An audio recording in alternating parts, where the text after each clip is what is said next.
요한복음 10장 10절 예수님이 나에게 주시는 말씀으로 그렇게 들으면서 우리 다 같이 함께 봉독하십니다. 시작.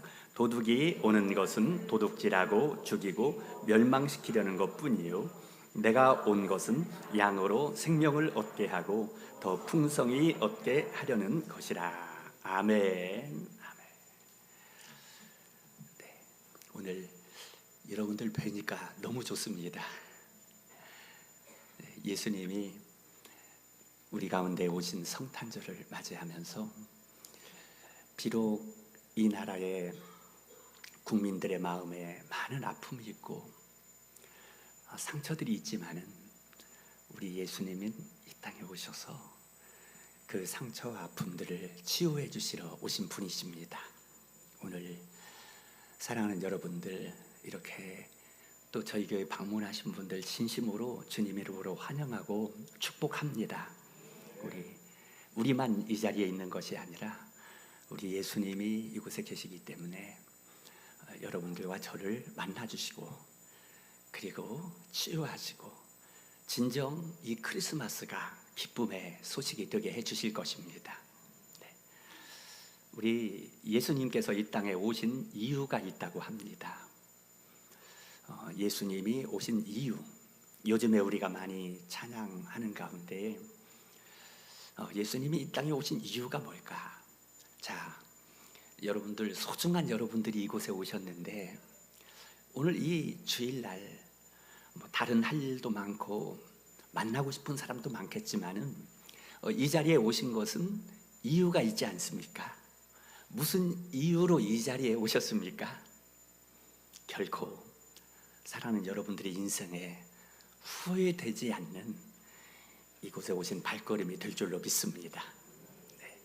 이렇게 저나 여러분이나 이 아름다운 교회로 오늘 걸어올 때 어떤 이유를 가지고 왔는데 예수님은 저 하늘 보좌에서 이 땅으로 내려오실 때 분명한 이유를 가지고 오셨다는 것입니다. 오늘 읽은 말씀에서 그 이유를 말씀하고 있습니다. 요한복음 10장 10절 방금 읽었는데요, 도둑이 오는 것은 도둑질하고 죽이고 멸망시키려는 것뿐이에요. 내가 온 것은, 예수님이 내가 온 것은 양으로 생명을 얻게 하고 더 풍성히 얻게 하려는 것이라. 이 말씀이 참 따뜻하게 오늘 와 닿습니다. 그러면 이 말씀에서 예수님 자신이 오기 이전에 도둑이 오는 것이라고 말했습니다. 이 도둑이 오는 것은, 그러면 도둑은 무엇을 뜻할까요? 여러분들이 아시는 것처럼 사단을 뜻합니다. 도둑은 사단을 뜻한다. 하나님 말씀인 성경에 나오고 있거든요. 그런데 이 사단이 이 땅에 와서 어떤 일을 하는가? 먼저 이제 예수님이 오신 이유 이전에 이 사단이 이 땅에 온 이유도 있지 않습니까? 우리가 여기 온 이유도 있는 것처럼 예수님이 이 땅에 오신 이유도 있는 것처럼 도둑인 사단이 온 그 이유가 뭘까? 오늘 여기 말씀합니다. 사단은 우리를 도둑질하고 죽이고 멸망시키려고 온다라고 했습니다. 오늘도 눈에 보이지 않지만 이런 세력이 있기 때문에요, 저와 여러분이 같이 한번 해보기 원합니다. 사단이 오는 것은 도둑질하고 죽이고 멸망시키려 온다. 이렇게 말합니다. 그래서 이 세상의 모든 일의 배후에는 그 사실 사단이 있습니다. 우리 예수님이 눈에 보이지 않고 하나님이 눈에 보이지 않는 것처럼 사단도 육안으로 보이지 않지만 그 배후에, 그래서 막 전쟁을 일으키고요. 오늘날 저 러시아와 우크라이나의 전쟁, 이스라엘과 하마스 간의 전쟁, 이 배후에 사단이 서로 싸우게 하고, 또 나라와 나라가, 한 나라 안에서도 또 이 당과 저 당이 서로 불화하고 싸우게 만들고, 가정 안에서 가족들끼리도 이렇게 서로 다투게. 그래서 이 사단의 목적은 우리의 인생을 도둑질하고 죽이고 멸망으로 끌고 가려고. 이렇게 우리에게 알려주고 있습니다. 자살하려고 하다가요, 살아난 사람들이 한결같이 하는 말이 있습니다. 무슨 음성이 들린다는 겁니다. 그래서 야, 저 아파트 꼭대기에 올라가서 뛰어내려. 그러면 다 끝날 거야. 길거리를 가는데 차들이 쌩쌩 달리는데 야, 뛰어들어. 더 차 앞으로 뛰어들어. 그러면 편안해지고 다 끝날 거야. 고통도, 네 견딜 수 없었던 아픔도 다 끝날 거야. 속삭인다고요. 진짜처럼 그런 소리가 들린다고 합니다. 어떤 사람은 야, 목을 매면 다 끝나. 이렇게 또 들린다고요. 그래서 자기도 모르게 그렇게 행동을 취하게 된다고 합니다. 누가 그렇게 합니까? 사탄이에요. 사탄이 그런 음성을 들려줘서 우리 인생을 도둑질하고 죽이고 멸망시키는 곳으로 끌고 간다. 이런 말씀인 것입니다. 참 가정의 삶도 만만치 않은데요, 부부간의 사이에서도 그런 일들이 있습니다. 부부간에 막 불화가 심하고 너무 안 맞을 때요, 제3자가 볼 때는 그 부부가 그래도 괜찮은데 본인의 마음속에는 야, 못 살겠다. 우리 결별해버려야 되겠다. 결별하면 평안이 올 것 같아. 이런 생각이 자꾸 드는 것입니다. 그래서 야, 결별해. 헤어져. 그럼 편안해질 거야. 너 혼자가 오히려 더 편한 거야. 이게 이러한 마음의 생각과 음성이 들리게, 그래서 가정을 파괴하고 결국 우리의 인생과 가정을 도둑질하고 죽이고 멸망시키려고 하는 사단이 배후에서 그렇게 한다라는 것 사실입니다. 네, 이와 같이 이 사단은요, 우리의 나라와 나라 사이에도 또 이 나라 안에 한 국민들끼리도 가정의 가족들끼리도 이렇게 원망하게 불평하게 하고요, 밉게 만들고 이렇게 해서 도둑질하고 죽이고 멸망시키려고 한다라는 이것을 우리 주님이 가르쳐주고 있습니다. 이뿐만 아니라 사탄이 가장 중요하게 여기는, 그리고 심혈을 기울이는 것이 있습니다. 혹시 그게 뭔지 아십니까? 그것은 인간들로 하여금 영생을 얻지 못하도록 하는 것입니다. 하나님은 우리를 영원한 삶을 주기를 원하시는데 사단이 있잖아요. 가장 심혈을 기울이는 것은 영생을 얻지 못하게 합니다. 그래서 어떻습니까, 여러분? 이 세상을 보게 되면요, 하나님과 떨어뜨리려고 모든 수단과 그리고 미끼와 괴계를 다 사용을 합니다. 그래서 우리 인생들이 하나님과 떨어지기만 하면 사단의 목적지인 자기들이 마지막에 들어갈 곳인 지옥으로 끌고 갈 수 있기 때문에요. 그렇게 합니다. 그래서 하나님과 멀어지게 하려고 많은 사건들 우리에게 주고요, 우리가 눈치채지 못하도록.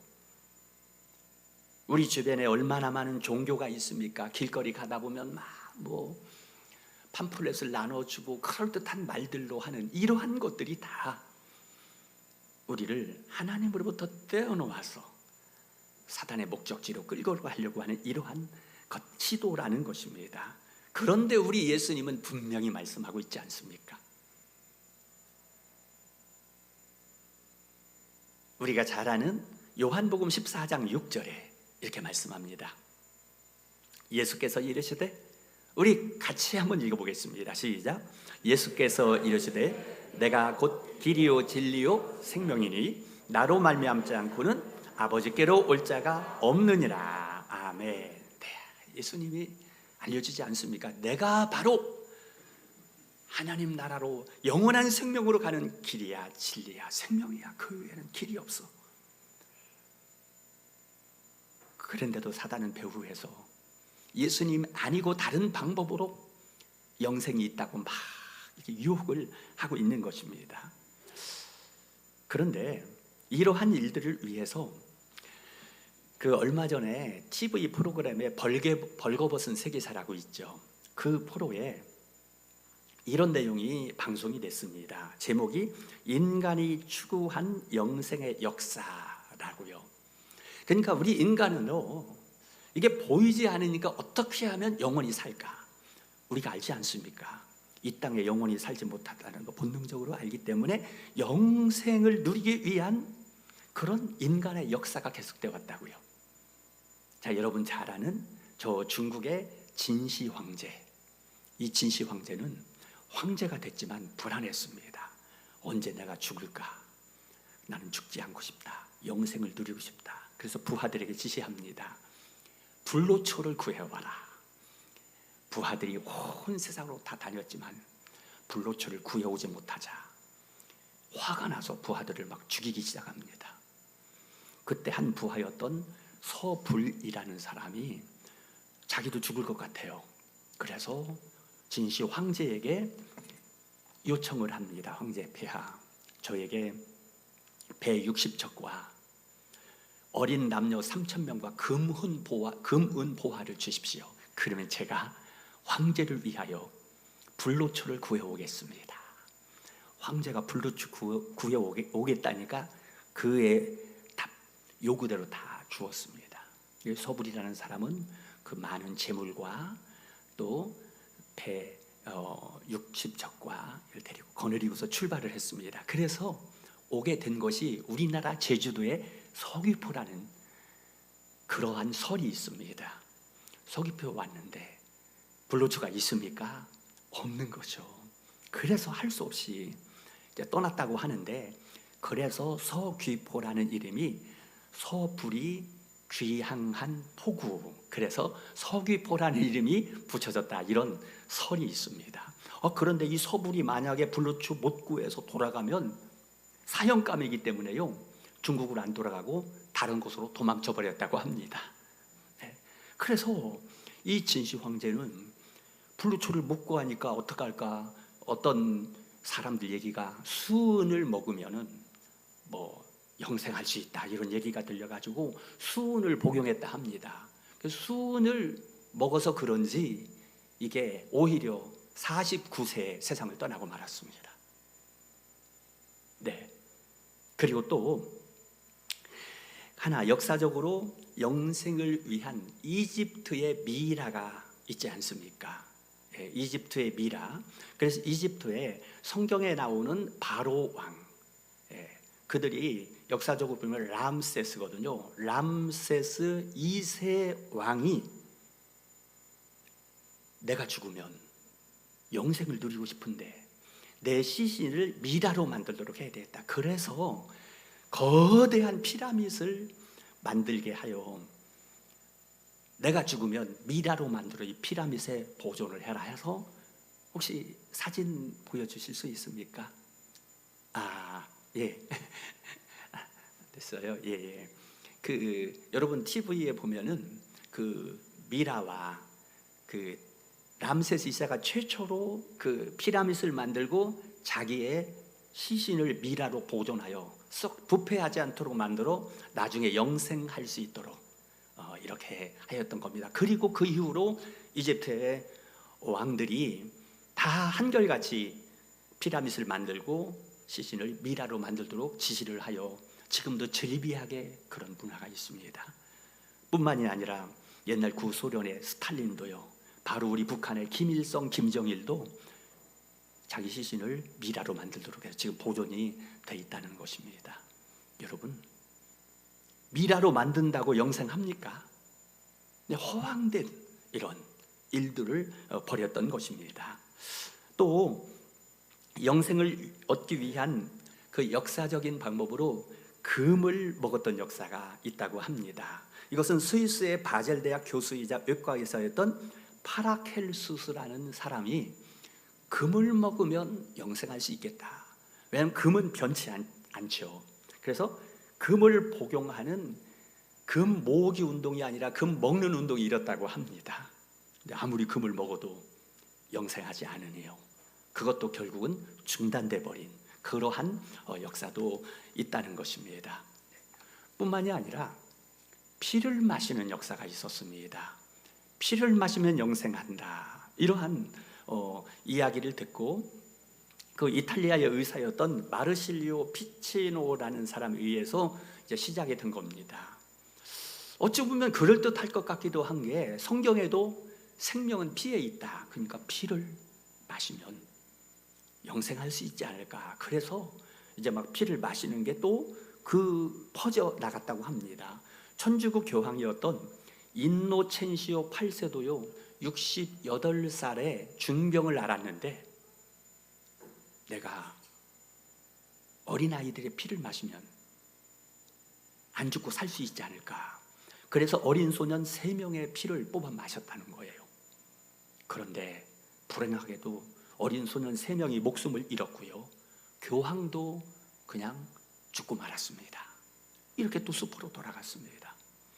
자, 이러한 일들 외에도요, 인간은 수많은 방법으로 영생을 꿈꾸고 영생을 한번 얻어보려고 여러 수단 방법을 다 했지만 모든 방법이 숲으로 돌아가고 말았습니다. 그런데도 지금도 계속해서 영생을 얻기 위한 시도와 연구가 계속되고 있습니다. TV 프로그램에서 이런 것도 나오는 것은 영생을 어떻게 하면 얻을 수 있을까? 그런데 여러분 아시죠? 우리 주님이 가르쳐주지 않습니까? 우리 주님이 분명히 말씀합니다. 여러 가지 이러한 방법들, 미라로 만들고 금을 먹고 피를 마시고 이러한 방법들을 사탄은 뒤에서 이렇게 하면 영생을 얻을 수 있겠다 하면서 사람들을요 도둑질하고 죽이고 멸망시키고, 예수님께서 분명히 말씀하지 않습니까? 오늘 본문 요한복음 10장 10절에 도둑이 오는 것은 도둑질하고 죽이고 멸망시키려는 것뿐이요 내가 온 것은 양으로 생명을 얻게 하고, 이렇게 말합니다. 양은 우리들입니다. 예수님이 주시는, 우리에게 주시기로 한 내가 온 것은, 내가 온 이유는 생명을 얻게 하려고 한다. 예수님이 우리에게 주시는 생명은 어떤 생명일까요? 그것이 바로 영원한 생명입니다. 네. 우리 다 같이 한번 해보실까요? 예수님이 주시는 생명은 영원한 생명이다. 네, 아멘. 여기 예수님이 내가 온 것은 생명을 얻게 하고, 이 생명이라는 단어가 성경 원어의 조에인데요, 이 뜻은 하나님의 생명이라는 뜻입니다. 하나님의 생명은 영원한 생명이기 때문에 하나님의 생명을 우리에게 주실 때에 그때에 비로소 영생을 얻게 됩니다. 그 영원한 생명을 주려고 예수님이 오셨다고요.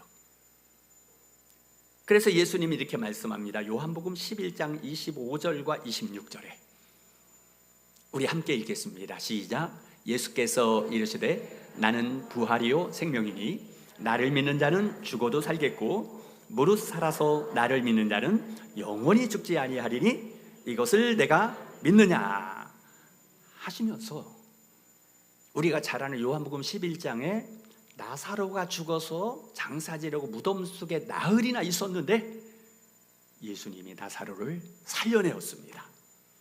그리고 내가 바로 부활이요 생명이기 때문에 나사로를 살려내는 것처럼 너희들도 다 죽어도 살게 만들 것이고 나를 믿는 너희는 영원히 죽지 아니할 거야 하고 가르쳐 주신 것입니다. 네. 그래서 요한복음 3장 16절에도 보면 아들을 믿는 자에게는 영생이 있고, 하나님 아들 예수님 믿는 자에 영생이 있다. 로마서 5장 21절에서는 우리 주 예수 그리스도로 말미암아 영생에 이르게 하려 함이라 하였고, 예수님으로 말미암아 영생에 이르게 하려고 예수님 오셨고, 우리가 잘 아는 요한복음 3장 16절 하나님이 세상을 이처럼 사랑하사 독생자를 주셨으니 이는 그를 믿는 자마다 멸망하지 않고 영생을 얻으리로다. 아멘. 영생을 얻기 위해서 예수님이 이 땅에 오셔 그 예수를 믿게 하고 사랑하는 성도 여러분, 우리 예수님을 믿음으로 말미암아 이 땅에 우리의 생애로 끝나는 것이 아니라 영원한 생명을 얻게 하신 줄로 믿습니다. 네. 그리고 간단하게 한 가지만 말씀을 드립니다. 예수님이 주시는 이 생명은 어떤 생명일까요? 그것은 주님과 함께하는 삶이라고 합니다. 우리 같이 한번 하겠습니다. 예수님이 주시는 생명은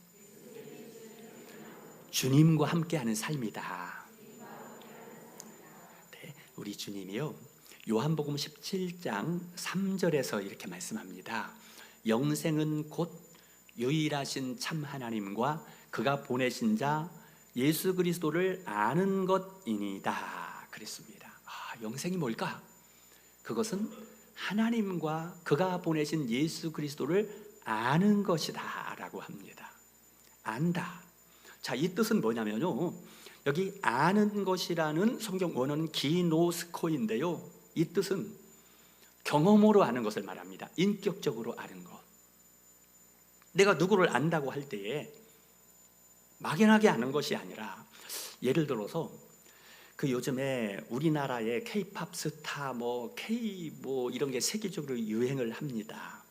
그런데 우리나라의 이런 스타들이 세계적으로 나가서 활약을 하니 이들의 팬클럽이 결성이 돼가지고서 아주 난리도 아닙니다. 그냥 세계인들이 우리나라의 이 스타들을요 막 추앙하고요, 그들의 신상을 파악하고 그 생년월일, 출생, 성격, 이런 것들을 샅샅이 파헤쳐가지고 알아내는, 그래서 사생팬이라는 말까지 나옵니다.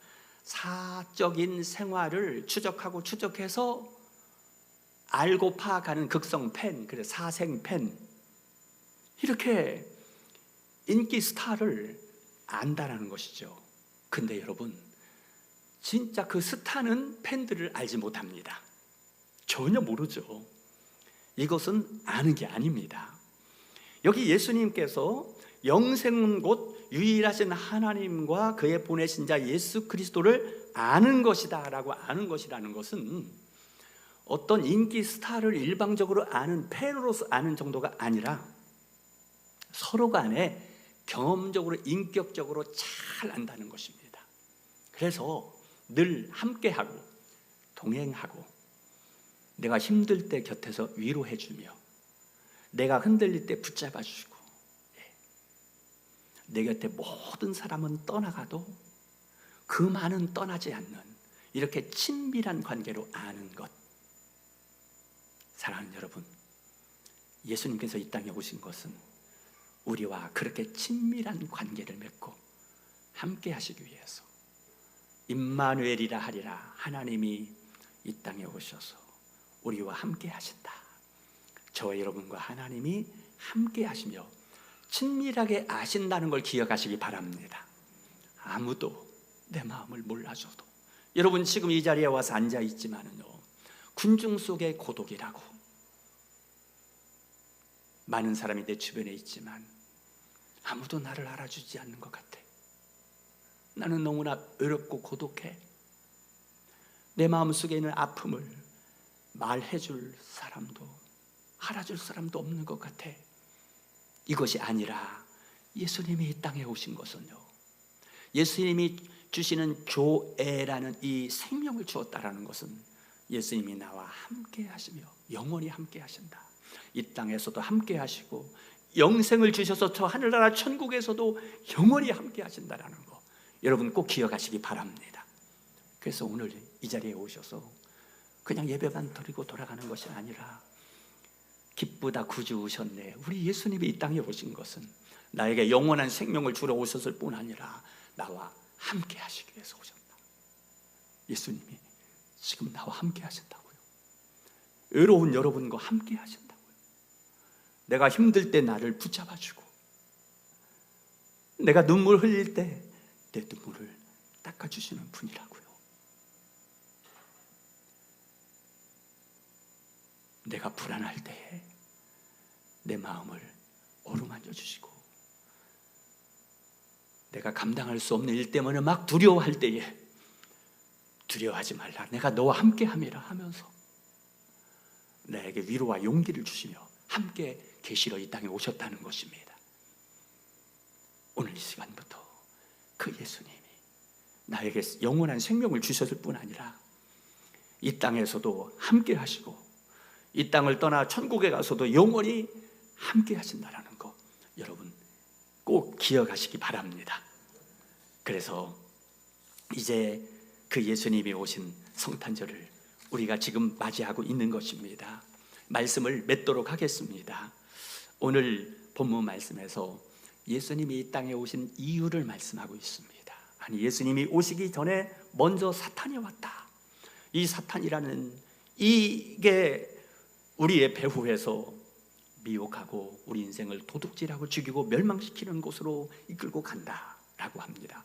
그래서 예수님이 오셔서 이 사탄을 결박하고 내가 온 것은 양으로 생명을 얻게 하고 더 풍성히 얻게 하려는 것이라고 말씀해 주셨습니다. 예수님이 주시는 생명은 어떤 생명이라고요? 영원한 생명을 주시는 그 생명, 또한 항상 우리와 함께하고 우리와 어느 누구보다도 친밀하게 아시는, 그러면서 나를 위로하고 내 인생을 붙잡아주고 나와 함께 하시는 좋은 친구요, 또한 좋은 보호자 되시는 주님으로 오셨다는 사실입니다. 저 여러분 모두 오늘 예배드리며 이 예수님을 바라보며 이제 나오신 여러분 모두 우리 예수님이 주시는 영생을 누릴 뿐 아니라 언제나 여러분과 함께 하시며 위로자 되시고 보호자 되시고 좋은 친구 되시는 그 예수님과 함께 동행하며 살아가시는 우리 모두가 되시기를 주님 이름으로 축원을 드립니다.